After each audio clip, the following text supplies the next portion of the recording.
the chairs over there, over here. Okay.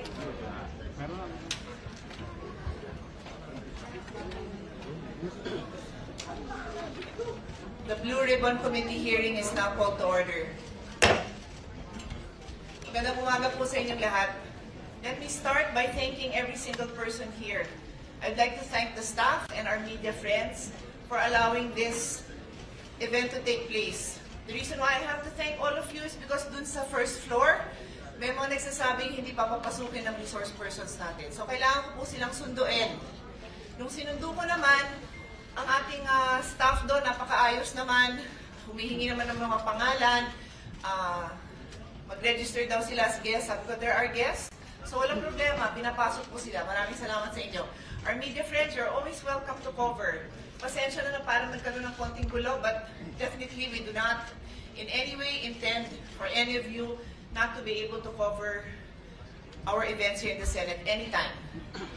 On that note, nagulat lang ako kasi maayos naman. Sabi ko dun sa ating resource person, halika na, sinusundo ko kayo, let's go in. Nagulat na lang ako na nakita ko dun si Secretary John Vic Remulla, hinaharang ako. I never thought the day would come that somebody would prevent me from entering the Senate. This is my office. Again, thank you. Hindi ko rin nakalain na yung Senate staff, yung media, dahil nasama na kayo doon. Kayo pang nakatulong na makarating ako dito sa hearing na to. This is the Senate. This is the halls of democracy. We will hold our hearing and we will continue. So hindi na ako papaligoy-ligoy. Good morning again po sa inyong lahat.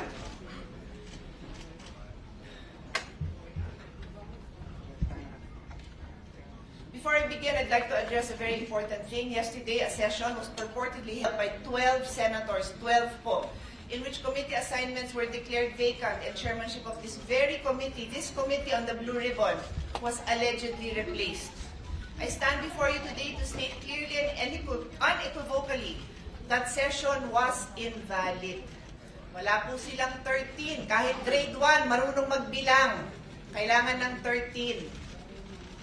So wala po silang authority gawin yung mga ginawa nila. The 1987 Philippine Constitution states, Article 6, Section 2, the Senate shall be composed of 24 senators. May narinig ko kayong 22? Wala. 24. Article 6, Section 16.2, a majority of each house shall constitute a quorum to do business. Rule 2, Section 2 of the Senate rule states, the officers of the Senate shall be elected by the majority vote of all its members. Majority vote is 13. When 12 senators convene and purportedly held session, how can that be valid? Nung tumayo po si Senator Gatchalian at sinabi niyang, ang dami hong posisyon, di ko na humaalala lahat. Acting, presiding officer, Senate President Pro Temp, Acting Senate President. Paano ho nangyari yon? Buhay pa po si Senator Legarda. Kailangan po 13. Sabi nga the officers of the Senate shall be elected by the majority vote of all its members. Buhay pa po si Senator Legarda, hindi pa po siya pinapalitan. Kaya hindi po pwedeng magkaroon ng another Senate President Pro Tem. I also say this for the sake of our staff na litong-lito na sa ginagawa ng mga kasamahan natin. Yan po ang reason kung bakit tuloy ho tayo. Because I would happily give up this position. Alam niyo po yun. Hindi ko pinapangarap na maging chairman dito. I'm just doing my job. So I just needed to lay that on the basis para hindi na issue yon kung bakit ako nag-hearing, kung bakit tayo may hearing today. I have a longer speech, but because of the events that have transpired, I want to give the floor to the Senate President, and then I will turn this over to the subcommittee chairman, Senator Marcoleta. I have already issued a letter to him. Later on, babasahin ko, nasa karapatan ko din po yun as chairman of the committee. Kine-question din nyo nung sinabi ni Senate President na magkakaroon ng subcommittee. Napakaliwanag din sa rules namin. The chairman can create any subcommittee anytime. It can be verbal, it can be written, it can be text. Lahat ng versions na yon ginawa ko.